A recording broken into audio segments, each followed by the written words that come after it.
Welcome to another Pub Sheds beer review. Today we're looking at the Belhaven Black Scottish Stout. Percentage-wise, we're looking at 4.2%.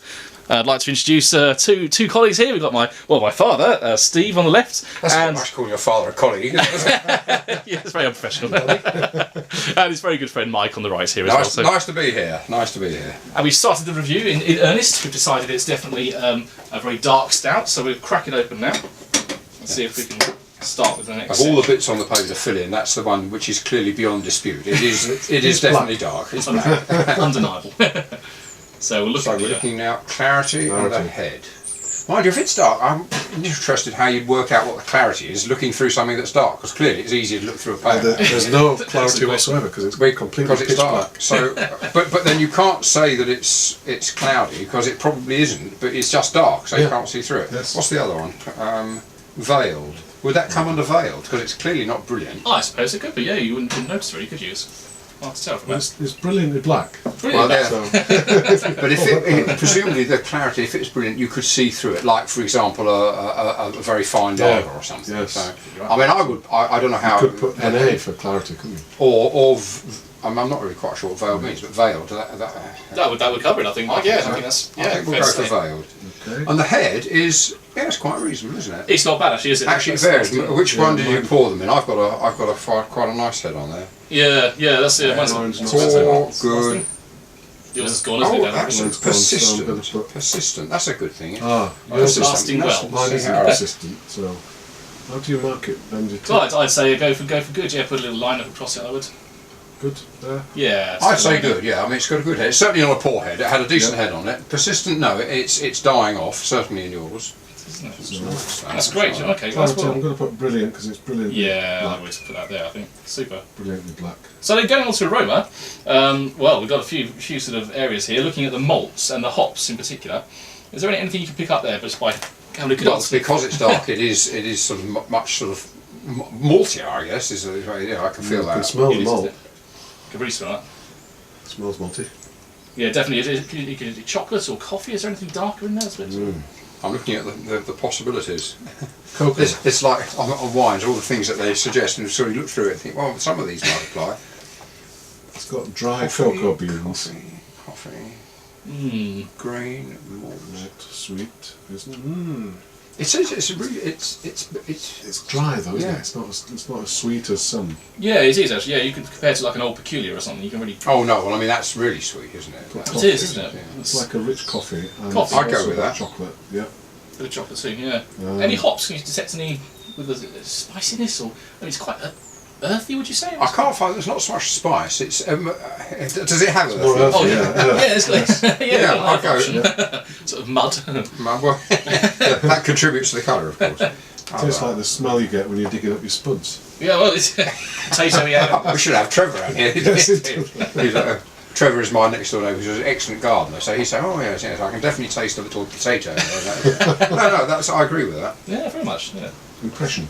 Oh, that's quite subjective, isn't it? So off, neutral, or nice. Well, initially, it's not displeasing, is it? No, on the contrary. I mean, the trouble is I like most beers, but this is nice. I know it is. Yeah. I'd go. What have we got there? 1, 2, 3, 4, 5. It's 5 up to 10, isn't it? Yeah, isn't it? Yeah. I'd go for 7 to 8 there. Yeah, I agree with that. That's super. And then we come to the all-important part of flavour test, of course. It's a wonderful bit we like the most. So here we go.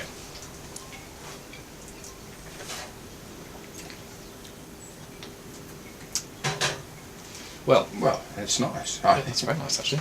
I'm afraid it's certainly intense, isn't it? It's above the halfway scale on intense. In my view, I'd go for about 7 on there. Quite a kick, isn't it? Yeah. Dark chocolate, definitely. Definitely. Yes, it's funny. The more you drink, the more you can actually feel that. Yes. Or is it just have eaten too much dark chocolate over Easter? I'm still having relapsed from it. Aftertones. Intensity then, strong flavour. Strong flavour. I'm getting that sort of coffee bean bit you mentioned as well, where you have the coffee grains at the end of it. Coffee, chocolate. Yeah. I think that's definitely coming through. Okay. So then we're on to sort of balance between sweet and bitter. I'd put it in the middle because initially it's got the dryish bitter, but then there's the hint as well. I'd go bang down the middle on that. I'd agree. Yeah, I think so. Agree with that. Super. Okay. An impression again. That's also quite subjective, but I think we're all agreed. That's the impression is the same. Is good. What do you put on Lawson? 7 or 8 for that? Yeah, 8. Yeah. The mouth feels a bit of a funny one. This is all to do with the texture in the mouth. So we've got a couple of options there. The body, so how rich it feels.